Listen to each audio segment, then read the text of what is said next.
터질 게 터진 걸까요? 아슬아슬했던 나경원 원내대표 그리고 황교안 대표 임기 연장 여부를 놓고요. 나경원 원내대표가 어제 그동안의 가슴 속에 이 내심을 보이는 듯한 인터뷰를 한 게 공개가 됐습니다.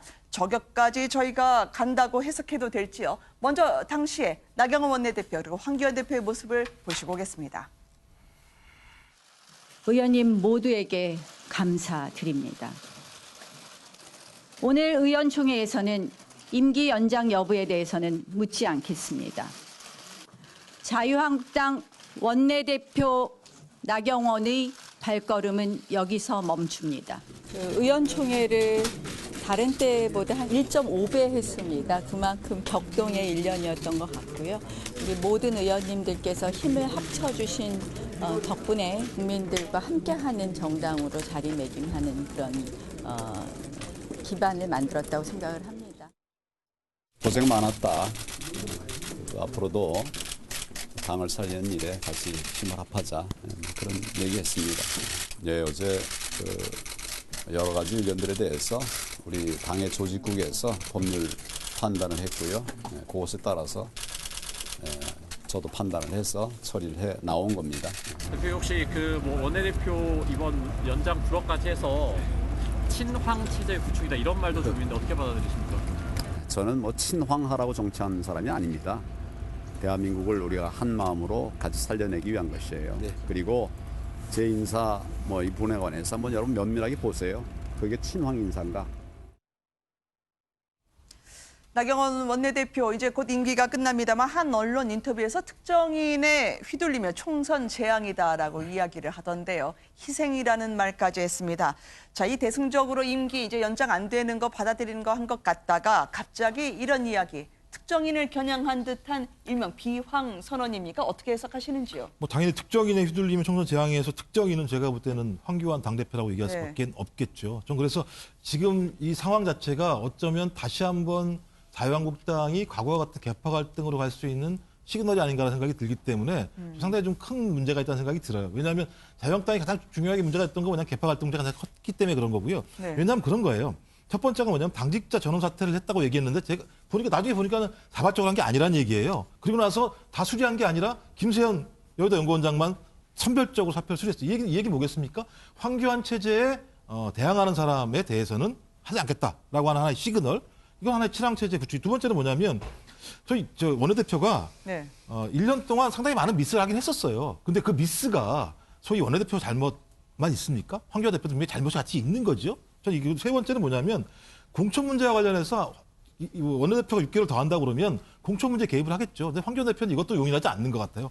전 이런 측면이 뭐냐면 누가 뭐라고 해도 친황 체제를 구축한 것 전 상관없다고 생각해요. 하지만 친황 체제가 영남이고 예를 들면 고시 출신이고 친박 출신이라면 전 이게 개혁이 아니라는 거예요.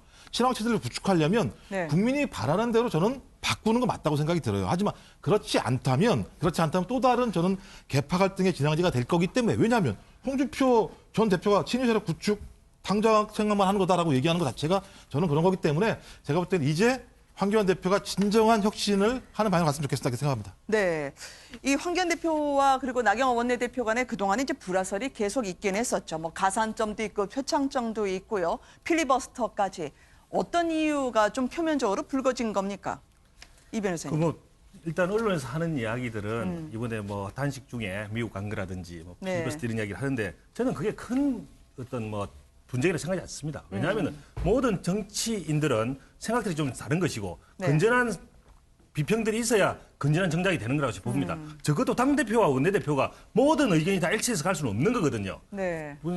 그래서 입장들이 다른 것이고 그 입장은 다른 속에서 어떻게 하나가 되어서 갈 거냐 이 부분이 판단이 되어야 되는데 황 대표와 나 대표는 그런 차원에서 본다면 충분히 한 팀으로서 세부적으로는 강론은 달랐다 하더라도 총론에서 반문 그리고 야당이 제1야당으로서 역할을 하는 데 있어서는 하나의 역할을 하나로서 잘 뭉쳐왔다. 그런 차원에서 나 대표로서는 자신이 어떤 임기 연장을 충분히 할 수도 있었고 하고 싶었다라고 생각을 할 수가 있는 것이고요. 그런데 황 대표 입장에서는 또 마찬가지로 어쨌든 원칙은 원칙이다.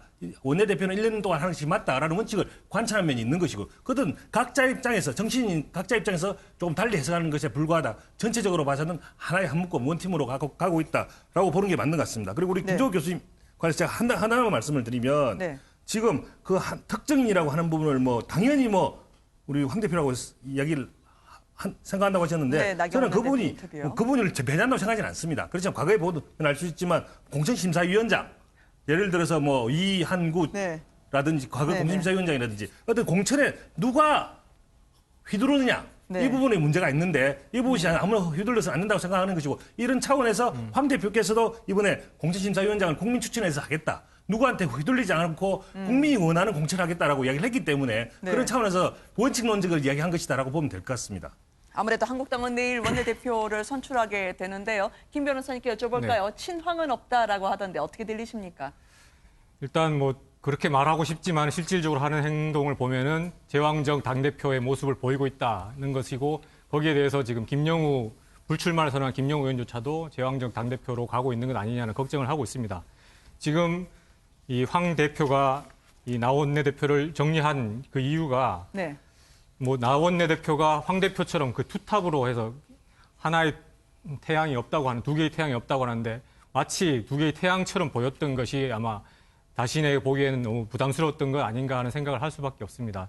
저는 그러면서 나경원 원내대표가 과연 뭐 잘했느냐 여기에 대해서는 뭐 여러 가지 비판의 목소리가 있는 건 분명합니다. 문재인 대통령 지지자에 대한 비하 발언이라든가 네. 패스트트랙 수사를 받는 의원의 공천 가산점 부여 논란이라든가 북미 정상회담을 총선 의지로 미루자든가 이런 것들 그리고 최근에서는 199개 법안을 필리버스터로 신청했다든가 이런 것들이 문제가 분명히 있는데 그럼에도 불구하고 이 문제 때문에 정리한 것은 아니고 자신의 권한 그리고 친황 세력을 구축하기 위한 그런 목표 때문에 이 나경원 원내대표의 불신임을 표명했다. 네. 물론 그게 자신의 생각에는 분명히 알고 있을 겁니다. 당헌 당규에 위반돼서 부적법한 처사라는 걸 알면서도 그렇게 했다는 것은 꼭 그렇게 하고 싶어하는 권력 의지를 표현한 것이라고 보는 거죠. 네.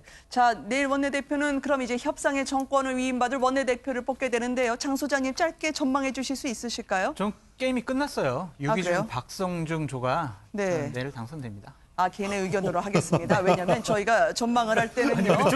이 유기준 의원이 왜냐면- 당선되지 않을 경우에는 어떻게 하실래요? 그 제가 전망을 잘못한 건데. 다음 프로그램에서 노래를 하시는 걸로. 알겠습니다. 알겠습니다. 자, 이 원내대표 친황이냐 아니면은 비황이냐라는 논란이 있었는데요. 네 분과 함께 짚어봤던 정가 소식이었습니다. 시청해 주셔서 감사합니다, 여러분. 고맙습니다.